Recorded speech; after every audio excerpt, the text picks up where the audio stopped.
Fique agora com uma palavra de Deus para abençoar sua vida. Um culto realizado na Igreja Assembleia de Deus, Catedral da Família, em Goiânia, Goiás.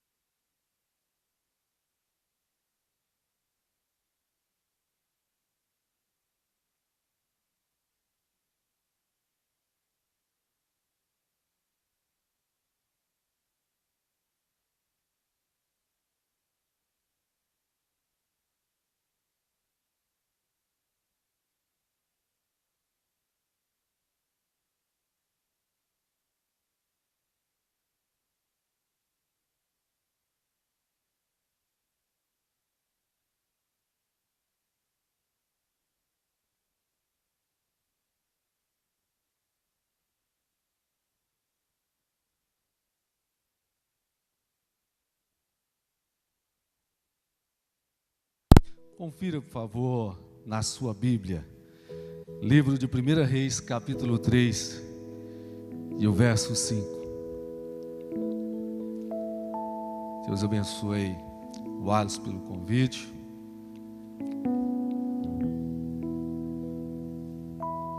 Primeira Reis, capítulo 3, e o verso 5. E em Gibeon apareceu o Senhor a Salomão de noite em sonhos, e disse-lhe Deus: pede o que queres que eu te dê. Deus os abençoe, muito obrigado. Podeis assentar.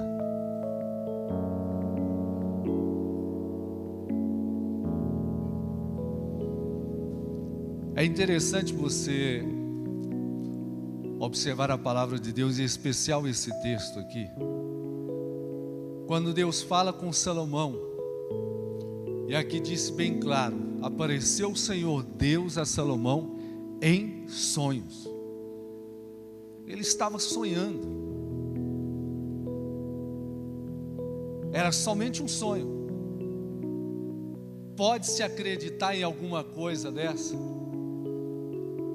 E é claro que nós queremos entender que, até porque sendo algo tão sério como foi este momento, esse diálogo de Deus com Salomão, Deus poderia usar outras formas para falar.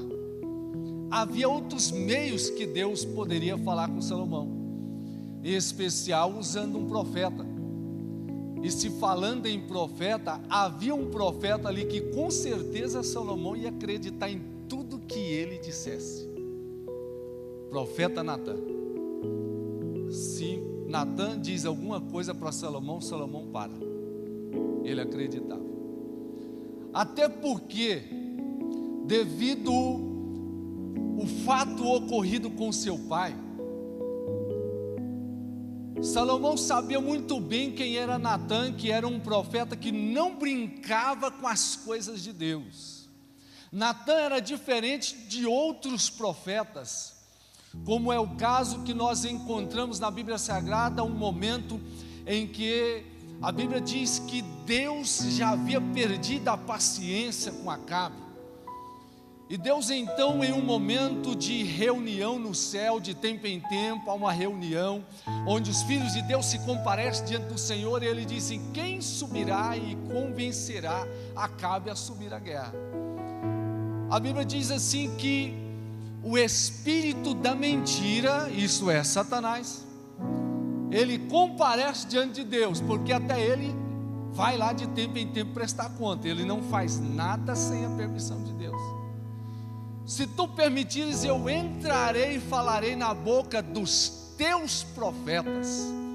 Já entendemos aqui claramente que há profetas, e a Bíblia diz profetas de Deus.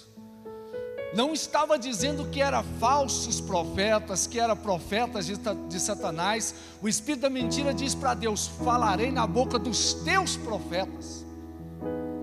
E aqui entendemos também, quando a palavra de Deus nos orienta, que o inimigo de nossas almas, ele está rugindo como um leão ao nosso derredor, procurando brecha para entrar. Então até mesmo o profeta de Deus, ele deu brecha, Satanás entra e fala na boca dele. no meio daquela bagunça toda, mais de 400 profetas falaram pelo poder de Satanás. Somente um fala pela boca de Deus. Então nesse tempo poderia existir profetas que o diabo poderia falar, mas se fosse Natã, eu quero entender aqui que Salomão acreditava. Salomão dizia assim: não, Natã falou, acabou. Porque quando meu pai pecou, olha só, quando Davi facilitou em um momento que ele era homem de guerra, toda a guerra de Israel, Davi estava à frente. Ele e seus valentes só era valente porque se espelhava no seu líder, o rei Davi. Mas um dia eles vão guerrear contra os moabitas. Davi fica no palácio olhando, viu lá Betseba, apaixonou-se, achou ela linda, gatinha, perfeita. Eu sou rei, eu posso, então busca para mim, eu quero ela. Mas era a esposa do seu soldado. Davi, para encobrir o pecado, agora trama a morte do seu soldado Urias. Tentou primeiro deixar ele bêbado, para ele acreditar que estava grávida, era dele. Não deu certo, coloca ele na frente de batalha, mata. Como o rei era um homem justo que julgava a todos, Natã chega diante dele, o profeta Natã chega diante do rei Davi e diz assim: olha, o rei, eu trouxe uma causa para o senhor julgar. Tu és justo, então diga. Havia um homem que tinha muitas ovelhas e ele recebeu visita em casa. E ao invés dele matar uma das suas ovelhas, ele foi lá no seu vizinho que só tinha uma e matou ela e deu. Como deve agir com tal homem? Davi, o rei justo, ele diz assim: tal homem é digno de morte. Eu quero acreditar que os soldados já se prepararam esperando Natã dizer quem era o cara. Vamos lá buscar agora, porque o rei já deu sentença. Meu querido, se fosse eu penso que eu não teria coragem de Natã de jeito nenhum. Só gente igual Natã, igual João Batista, é que é doido de ficar profetizando para quem tem autoridade para matar e deixar viver. Você tem que ser louco da cabeça. Você chegar diante do governador, ou chegar diante de uma autoridade eclesiástica aí qualquer, apontar o dedo na cara e dizer isso, mais aquilo. Desce daí, tu não és digno de subir no altar e blá blá blá blá blá blá. Você vai ser expulso por ele, espancado pelos seus súditos. A situação é complicada. E agora o que dizer?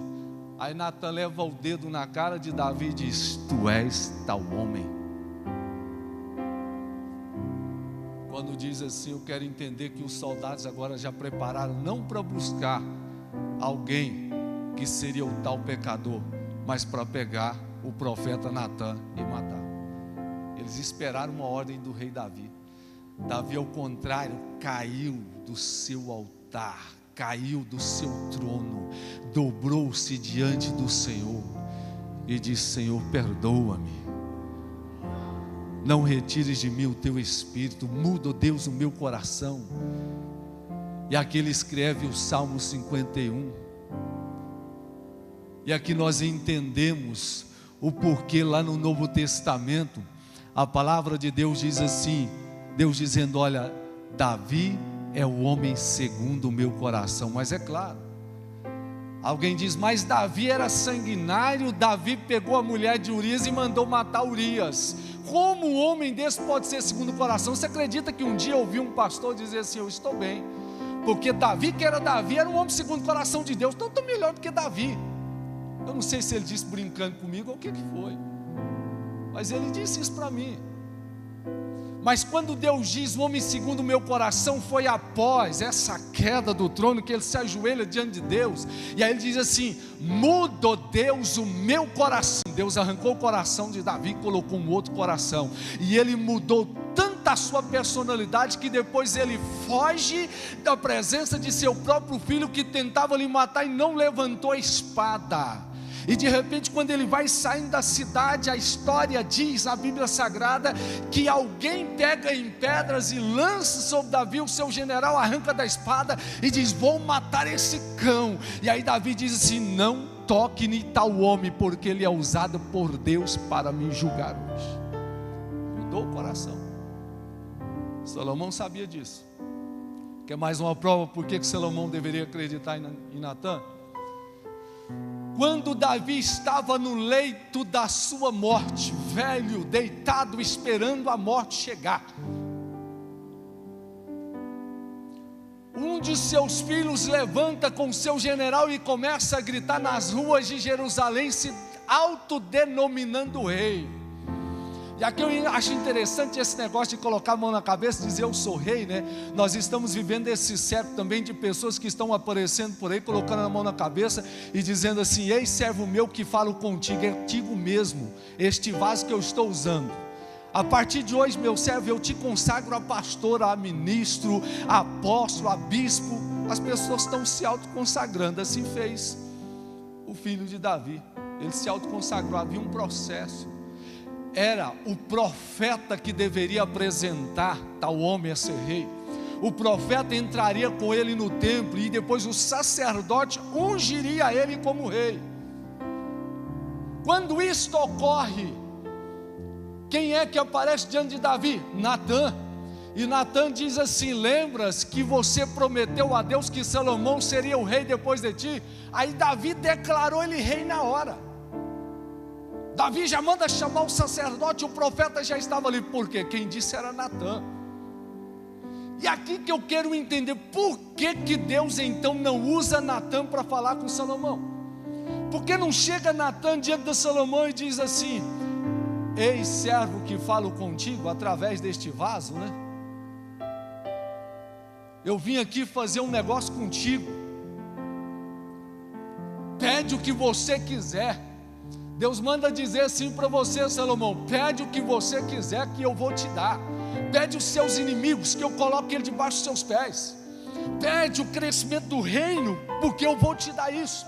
Pede ouro, prata, joias preciosas, que eu vou te dar tudo. Mas não, Deus fala com Salomão em sonhos. E aqui que nós precisamos entender agora a palavra de Deus, o porquê Deus falou com ele em sonhos. É aqui que nós voltamos lá no passado, no princípio, no jardim do Éden, quando Deus havia feito Adão do pó da terra. Deus formou aquela imagem e depois Deus sopra na sua narina e dá vida, mas Deus viu que cada animal tinha uma companheira e o homem não tinha. Deus então fez com que Adão dormisse, para que ele tirasse uma célula tronco de Adão. Interessante, célula tronco, né? A Bíblia diz que ele tirou uma costela. Por que tirou costela? Porque a linguagem que eles conheciam na época não era a linguagem nossa. Deus não fez a mulher de uma costela. Deus fez daquele princípio que se pode fazer. Deus mexeu na costela, veio aqui embaixo e tirou uma célula tronco e fez a mulher. Só que para isso Deus fez Adão dormir. Por que dormir? Deus tinha poder para dar uma anestesia só local e tirar a célula tronco e fazer a mulher, mas Deus faz ele dormir porque Deus queria também que Adão sonhasse.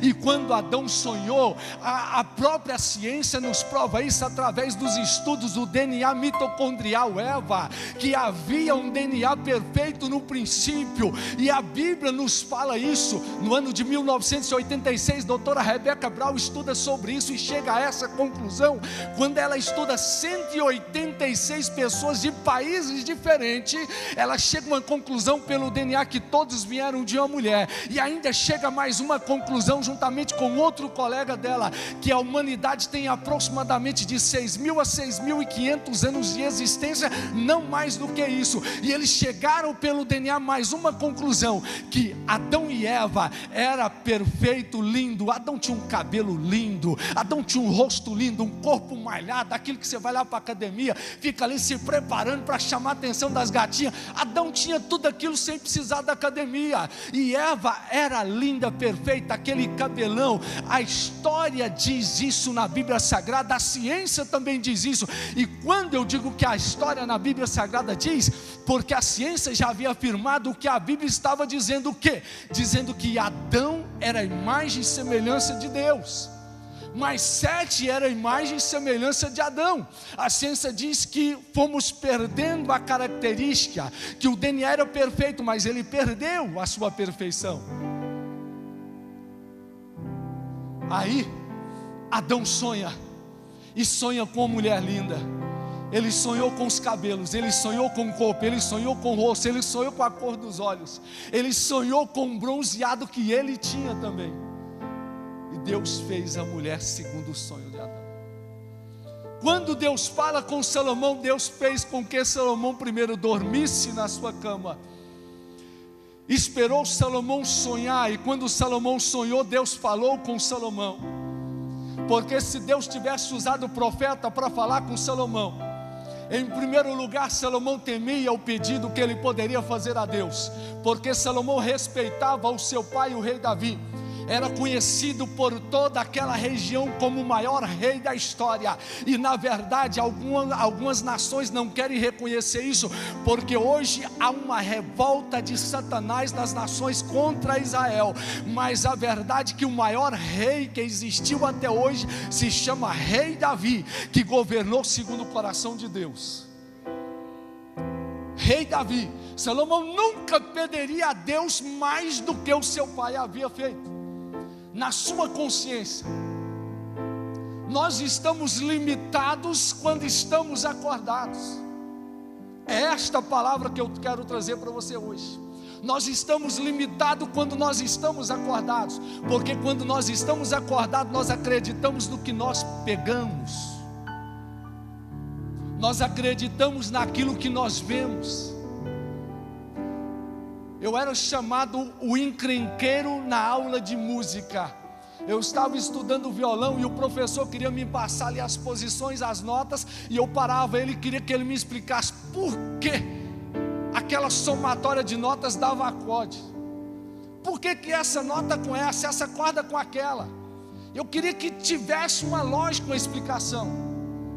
Quando meu pai pregava, terminava o culto, eu chegava nele e queria que ele me levasse mais a fundo na Bíblia, o porquê que Deus falou isso. Eu queria a lógica da coisa, e ainda estou procurando a lógica. Um dia um pastor, amigo meu, ele disse para mim assim: olha, se a Bíblia disser que o profeta Jonas engoliu um peixe grande, uma baleia, eu acredito. Eu disse para ele: não acredito. Eu não acredito, porque a Bíblia, ela não é fantasia, ela não está fora da lógica, ela está dentro da lógica. Deus não trabalha coisas loucas para confundir, Deus trabalha dentro da lógica. A Bíblia, devidamente estudada, e a ciência, que é a ciência criacionista, devidamente fundamentada, estão falando a mesma língua. E é aqui que nós precisamos estar, dentro desta lógica, no momento de entender a palavra de Deus. Mas no momento de Deus falar com você e fazer promessa, aí Ele faz diferente. Ele faz diferente, porque se Deus falar com você, se Ele disser para você hoje aqui: olha, eu na qualidade de profeta, eu aponto o dedo para você e digo assim: olha, Deus manda te dizer hoje, pede o que você quer. Wallace, pede o que você quer que eu vou te dar. Você vai parar por um instante. O que é para mim pedir? Tudo. A Bíblia diz que é tudo. Deus não limitou nada para você. Aí você vai imaginar o carro. Bom, aquele carro, não, aquele não. Aquele acho que está meio fora da lógica, que não dou conta de alcançar não. Aí você imagina a casa. Aí quando você imagina a casa, você lembra do Ayrton Senna, que tinha uma mansão em cada país que ele corria no seu carro de Fórmula 1. Aí você não, uma mansão daquela, não, mas será que eu não estou tentando a Deus? Aí você se limita também à casa. E a empresa, aí você se limita à empresa, nós começamos a limitar, e Salomão também limitaria o que Deus estaria dando para ele. Quando Deus diz para Salomão em sonho, porque no momento que você dorme, você sai da lógica, você sai da realidade que você está olhando, e quando você está sonhando, não tem amigo ao seu lado, não tem irmão à sua direita, nem pai à sua esquerda, nem a mãe à sua frente, não tem o seu oponente, o seu inimigo para olhar para você e dizer: isso não vai acontecer. No momento de sonho é só você e Deus, é um momento íntimo entre você e Deus. E aí você entra na dimensão espiritual de Deus, no extraordinário de Deus, sonhando, mas sonhando os sonhos de Deus. Exatamente por sonhar os sonhos de Deus, Salomão então responde para Deus. Ele não diz riqueza, ele não diz inimigos, ele diz assim: Senhor, dai-me sabedoria para conduzir o teu povo. Então, pastor, Salomão mesmo assim se limitou. É aí que você se engana, é aí que você se engana. Sabe por quê? Talvez você, nos seus estudos particulares, ou na sua faculdade, ou uma leitura que você faz em um livro, alguma revista, alguém lhe chama a atenção pelo conhecimento, a sabedoria.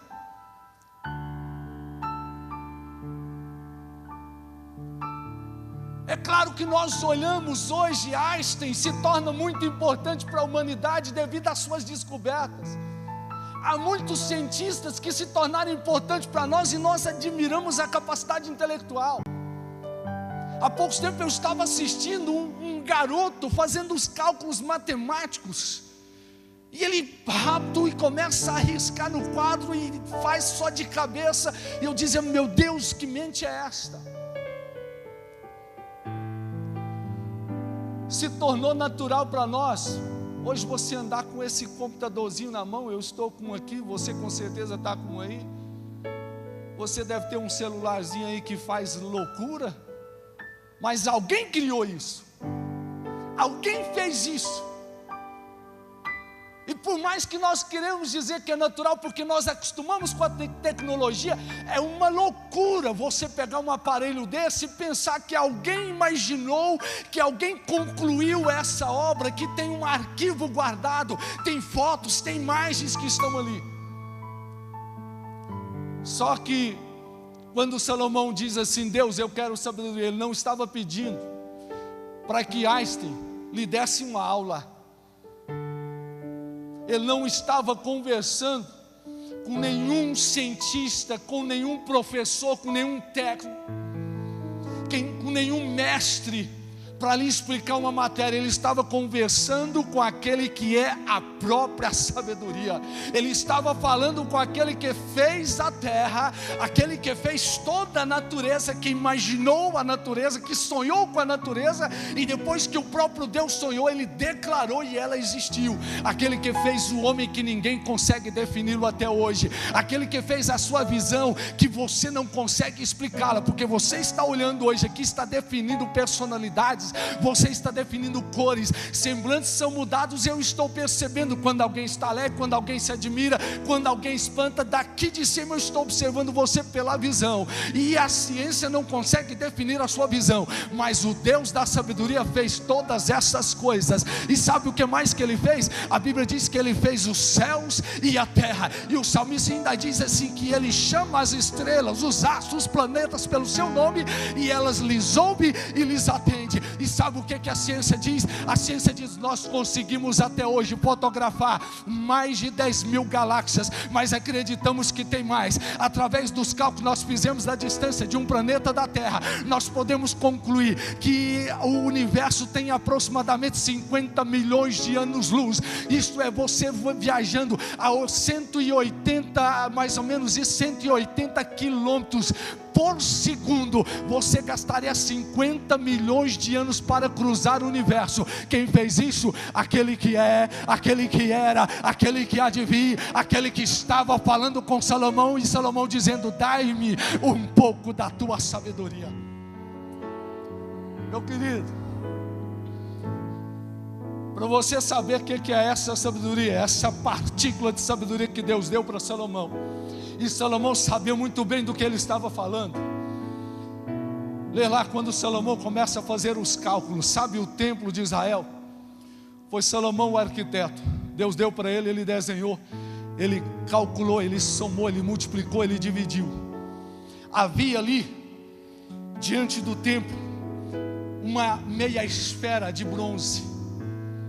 Essa mesma meia esfera de bronze, onde os sacerdotes se purificavam, para se achar a medida dela, se acha através do cálculo de pi, perímetro e diâmetro. Quando você calcula o perímetro e o diâmetro que Salomão dá, você chega a um resultado exato. O cálculo de pi não dá exato. O mais que a ciência conseguiu aproximar, eles encheram um livro inteiro só com o que vem depois do ponto, 13 pontos, e encheram um livro. Aí de repente você continua a leitura, você vê ele falar da grossura que era as beiradas da meia esfera. E aí você coloca ela no cálculo, você chega ao resultado do cálculo de pi. Naquele tempo que Salomão não tinha calculadora, não tinha o computador, Salomão fez o cálculo de pi, e os cientistas estão admirando hoje Salomão, porque é um homem que recebeu a sabedoria de Deus. De que forma? Sonhando os sonhos de Deus. Deus te chamou hoje para sonhar. Deus não te chamou para a realidade. A realidade quem te oferece ela é Satanás. Porque o diabo quer te limitar a este mundo. Satanás quer te limitar à realidade desta vida. Satanás quer colocar você para acreditar na promessa de Deus, quando Deus diz que vai mudar a tua história. Ele quer que você acredite que quando você sair daqui da igreja, você vai procurar um político, fazer uma aliança com ele, propor para ele que a sua família é grande e que você vai conseguir votos para ele, que você tem uma boa representação dentro da igreja, Assembleia de Deus, e você vai conseguir um grande número de votos para ele te dar um emprego, para ele ser o seu padrinho naquela empresa, ou no estado, ou o emprego federal. Aí você sai daqui acreditando que é desse jeito que Deus vai fazer. Mas o que Deus faz, Ele não precisa da mão de homem, porque a mão de Deus já é suficiente para fazer na tua vida. Quando você para sonhar os sonhos de Deus, sonhar os sonhos de Deus.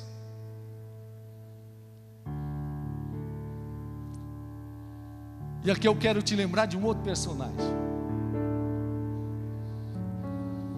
A palavra de Deus diz que o Senhor Jesus, no seu ministério, Ele chama um homem para o ministério, Simão Pedro, pescador da região da Galileia. Queremos entender aqui que ele era um empresário do ramo da pesca. Não era um pescador esportivo, não é porque não tinha nada para fazer, não, era o trabalho dele. E tanto que aquilo era o sustento dele. Quando ele larga, joga as redes para o canto e segue Jesus. Ele seguiu Jesus porque chegou um momento, tiveram fome, a multidão estava com fome, e aí Jesus multiplicou pães e peixes. Quando a sogra dele adoeceu, estava com febre, agora ele não tinha um dinheiro, porque não tinha pescado e não tinha vendido, para levar a sogra nos médicos, comprar o remédio. Jesus curou a sogra. Ele disse: com Cristo eu estou seguro.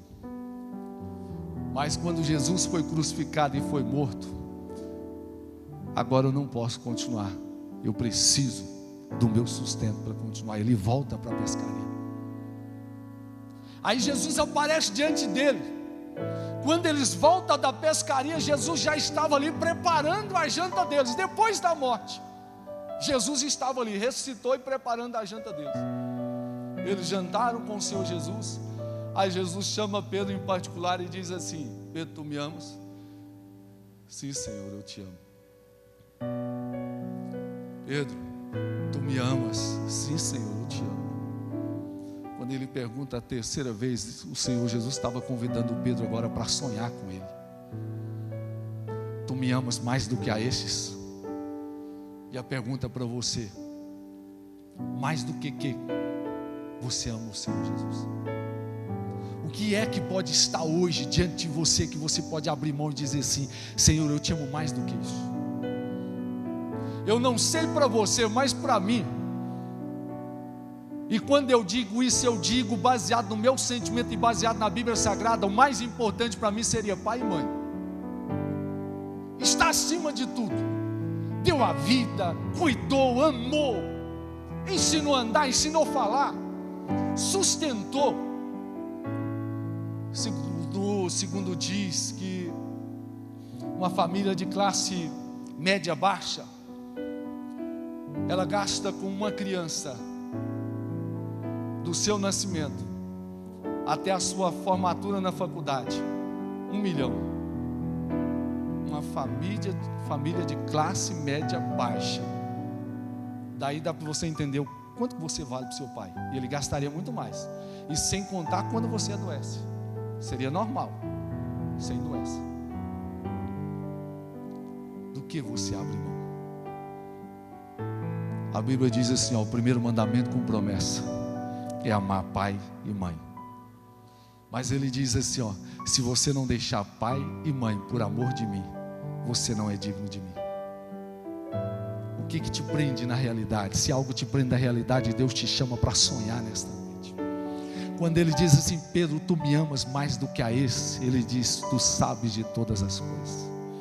Quando Pedro passa a sonhar os sonhos de Deus, ele é usado com tanta autoridade, com tanta unção, ao ponto que havia pessoas enfermas pelo caminho, e diz a palavra que quando Pedro passava pelo caminho, era somente a sombra de Pedro que curava. Ele andando, os enfermos estavam ali, cegos, aleijados, coxos, surdos, mudos, leprosos, e Pedro passava e o sol batia sobre ele, a sombra batia sobre os enfermos, e quando Pedro estava andando, eles pulavam e começavam a gritar, eu estou curado, sabe por quê? Porque Pedro sonhou os sonhos de Deus, e até a sua sombra começou a fazer milagre. Deus quer fazer milagre na tua vida, nas mínimas coisas, quando você sonhar os sonhos dele. Sonhando os sonhos de Deus. Eliseu, vocês vão estudar na lição, Eliseu, profeta, está lá no campo, tinha bois, tinha um arado, isso era considerado como alguém de posse, tinha terra, estava arando para plantar, mas de repente passa o profeta Elias e lança-lhe a capa, e diz, vem comigo, aonde? Sonhar os sonhos de Deus.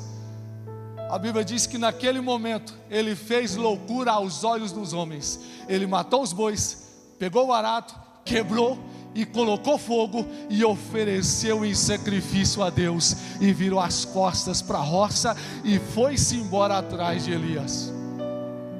Sonhar os sonhos de Deus, milagres extraordinários ele fez, abrir as águas para atravessar em seco.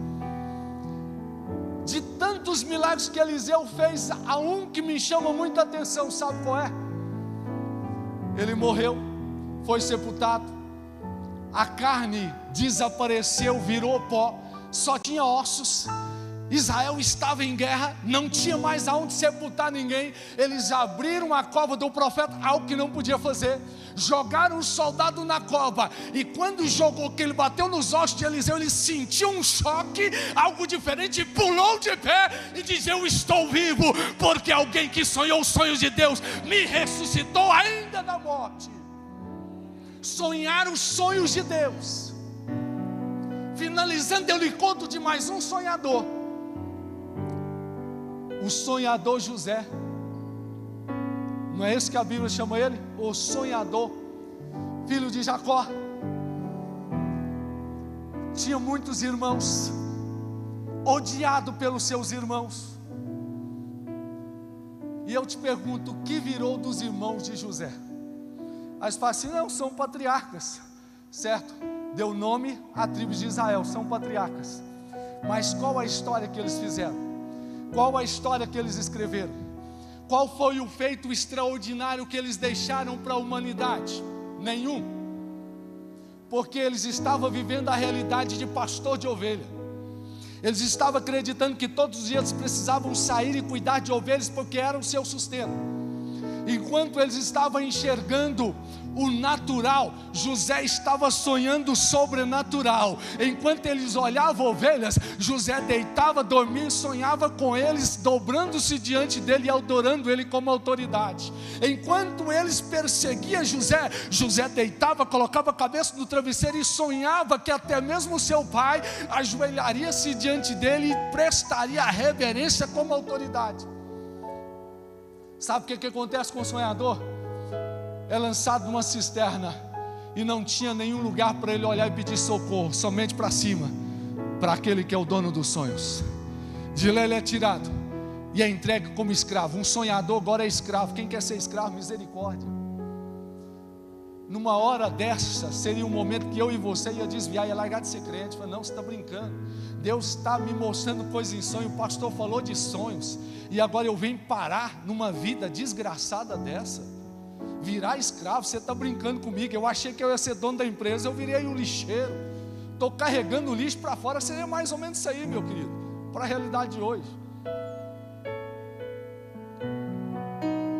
De repente, o sonhador vira o chefe na casa de Potifar. Quando parece que tudo vai bem, quando tudo vai bem, alguém diz que não. Ele é tentado, não cede à tentação e vai para a prisão.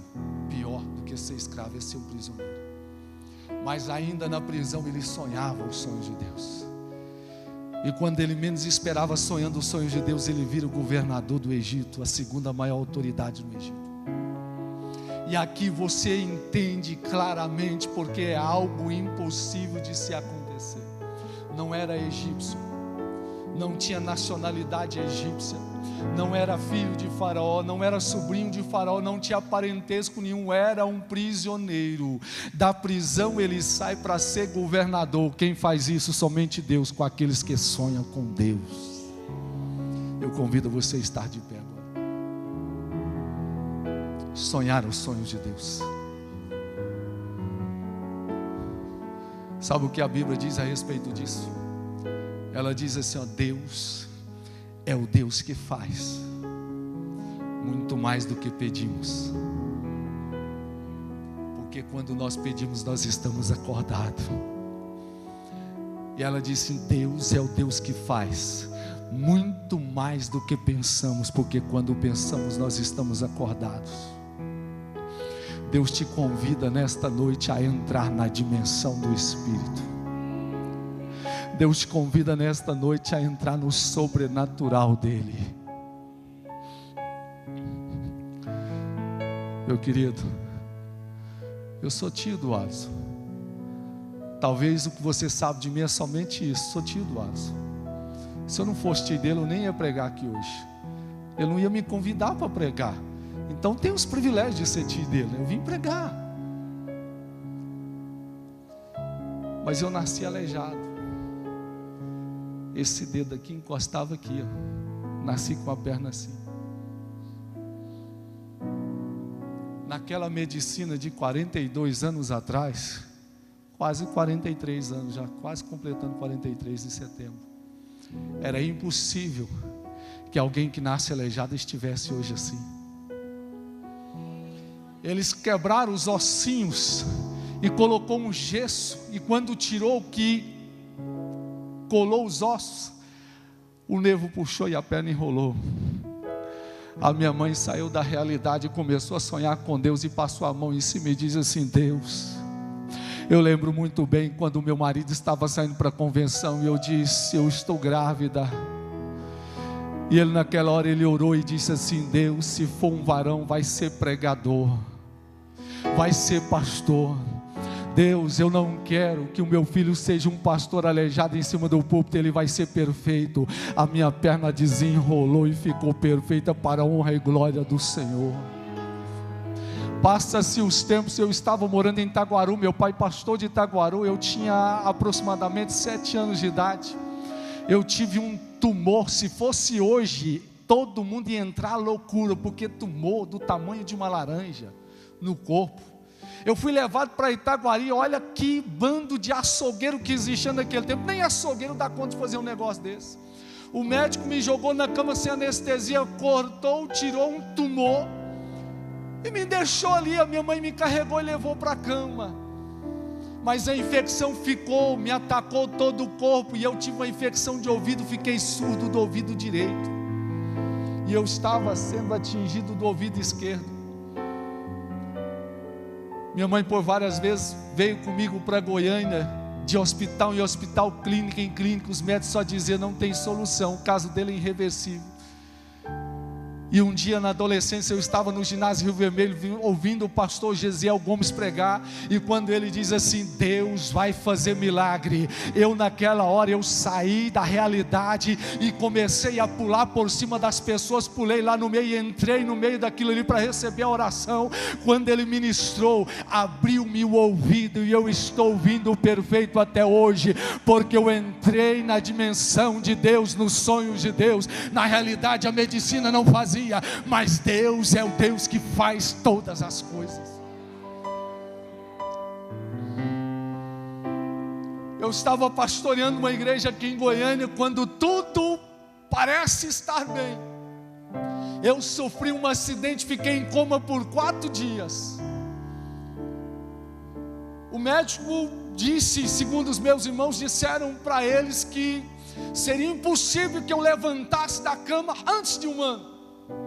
Mais uma vez a minha mãezinha sonhou os sonhos de Deus, entra para o quarto e começa a passar a mão como se tivesse uma criança no colo, e ela diz assim: Senhor, ele é o pregador, ele é o pastor que o Senhor me deu. Então, Senhor Jesus, começa a passar o bálsamo sobre ele agora, e colhe todos os ossos. Com 9 dias eu estava na cadeira de roda saindo do hospital.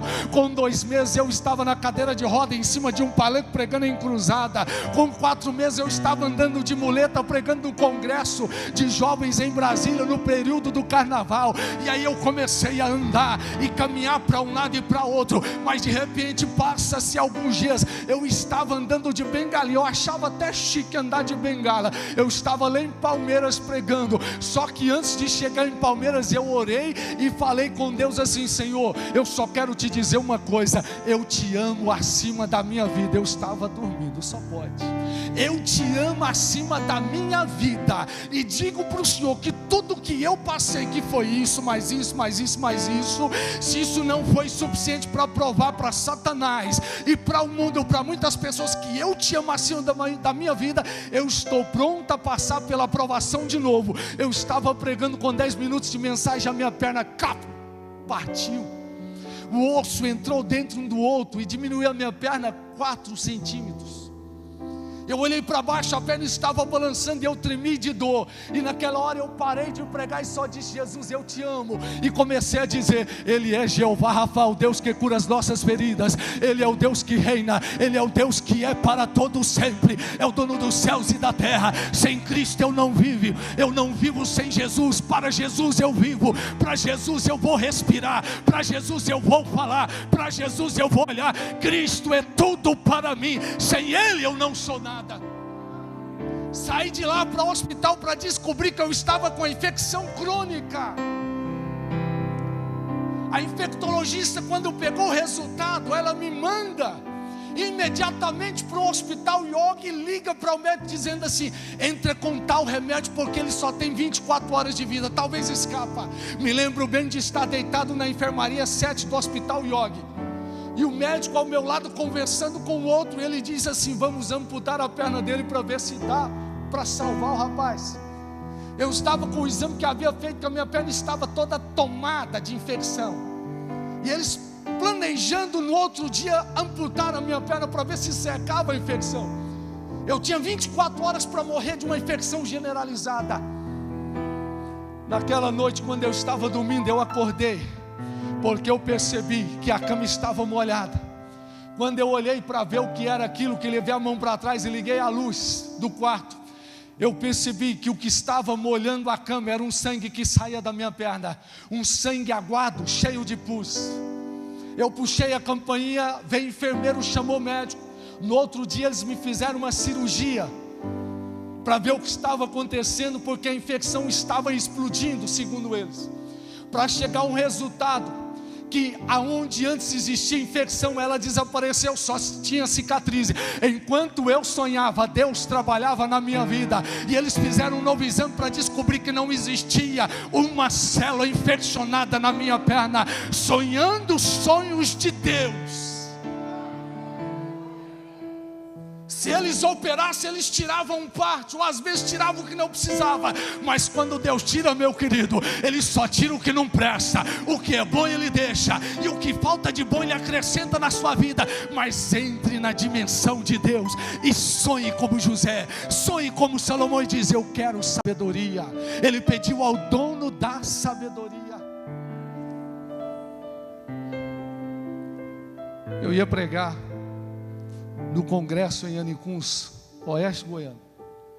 O médico disse: você não vai. Eu disse: eu vou. Eu peguei um cartaz do congresso e preguei na janela ao lado da cama. Eu só mostrava para ele. Ele disse: não tem como, é impossível, Gesiel. Eu dizia assim: o meu Deus vai me levar lá. Na semana do congresso ele resolve então deixar eu embora. Eu insisti, mas eu estava anêmico. Ele então mandou que me desse sangue. Quando chegou o rapaz do banco de sangue, que ele colocou aquela bolsa e começou a procurar uma veia, eu olhei e vi, estava lá sangue AB positivo. Eu disse: moço, está errado, o meu sangue é O positivo. Ele: não, eu fiz o exame. É esse o seu sangue? Eu disse: não é. Eu estava travado na cama.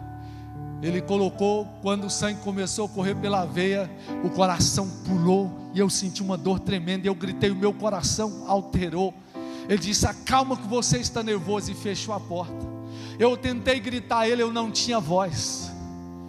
Eu tentei puxar fôlego, eu não respirava. Eu pulava na cama tremendo de dores, sentia dor nas articulações todas, sentia dores nos rins, porque era um sangue estranho. De repente ele volta já gritando com o médico, porque ele olhou a prancheta e viu que tinha colocado errado, e gritando: reserva a UTI, porque tem um paciente morrendo. Naquela hora eles aplicando injeção, tentando me voltar. Eu só dobrei a cabeça de lado, olhei pela janela, vi o céu escuro. Era só isso que eu via. Estava noite, mas acima daquele céu eu sonhei e pude enxergar o trono de Deus, e aquele que estava sentado no trono. E eu disse: Senhor, tu fizeste um milagre na minha vida, mais uma vez faz um milagre e mostra para eles que tu és Deus. Naquela hora minha voz voltou e o fôlego. Eu disse: calma, doutor, fique tranquilo, porque Jesus já fez um milagre. Ele disse: não fez, é impossível. Eles tiraram o sangue, fizeram exame, não existe uma gota de sangue AB positivo, porque Jesus havia purificado o meu sangue. Eu quero orar por você, mas eu quero que você sonhe, porque é isso que Deus diz para você nesta noite: sonhe. Não limite os seus sonhos, não limite os seus projetos diante de Deus. Deus te chamou para ser grande. Deus não te chamou para você se acomodar com a vidinha. Deus não te chamou para você acreditar na realidade que só Satanás está pregando para você. Ele te chamou para sonhar. E Ele diz para você nesta noite: os sonhos que você até tentou guardar na gaveta porque achou que não ia acontecer, Ele está aqui nesta noite para restaurar os teus sonhos. Ele está aqui nesta noite para mudar a tua vida, mudar a tua história. Ele está aqui nesta noite para lhe abençoar. Senhor, mas o meu futuro, o meu amanhã, Deus manda dizer assim para você: olha, não se preocupe, porque no teu futuro eu já estou lá, eu já estou trabalhando. Mas eu quero que você sonhe, porque através do seu sonho eu vou começar a desenhar, eu vou começar a realizar o milagre na sua vida. Qual é o sonho que você deixou para trás? Abra nesta noite os teus olhos da fé para sonhar com Deus. Feche os teus olhos, olhe para os céus agora, e eu quero te abençoar em nome de Jesus. Senhor Jesus Cristo, Deus amado, Tu és Deus grande. A Tua palavra diz, Senhor Jesus, que para Ti não há limite. Tu és o Deus que fez os céus e a terra. Tu és o Deus que nos fez conforme nós somos em perfeição, ó Deus. E o inimigo de nossas almas às vezes tenta até apagar os nossos sonhos, e nós pensamos que não vai mais acontecer.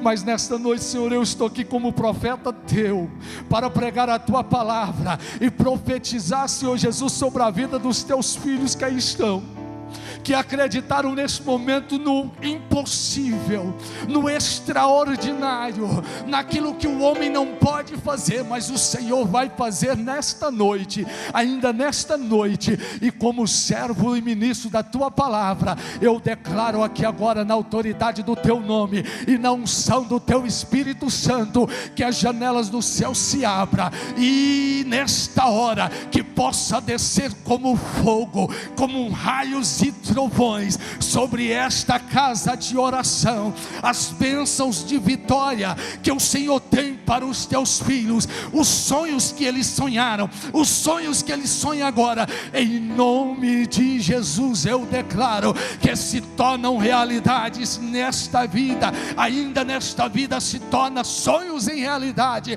em nome de Jesus. Amém, amém e amém. Que Deus vos abençoe em Cristo Jesus.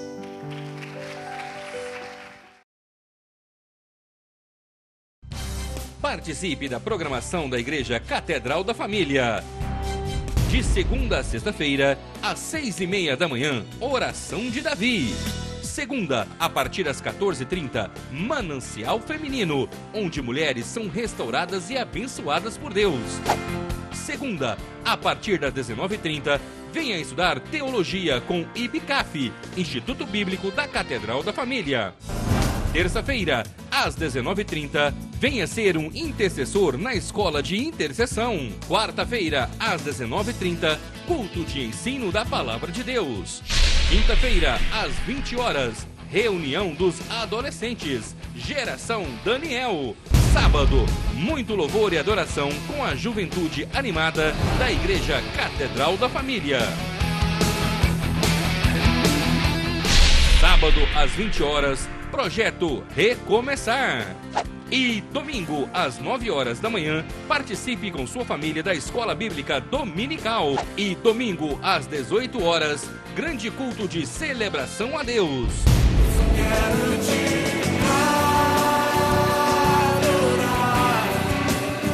A Igreja Catedral da Família disponibiliza ainda para você cursos para edificar a sua vida. MMI, Casados para Sempre. CRAU, cursos para finanças. Educando filhos à maneira de Deus.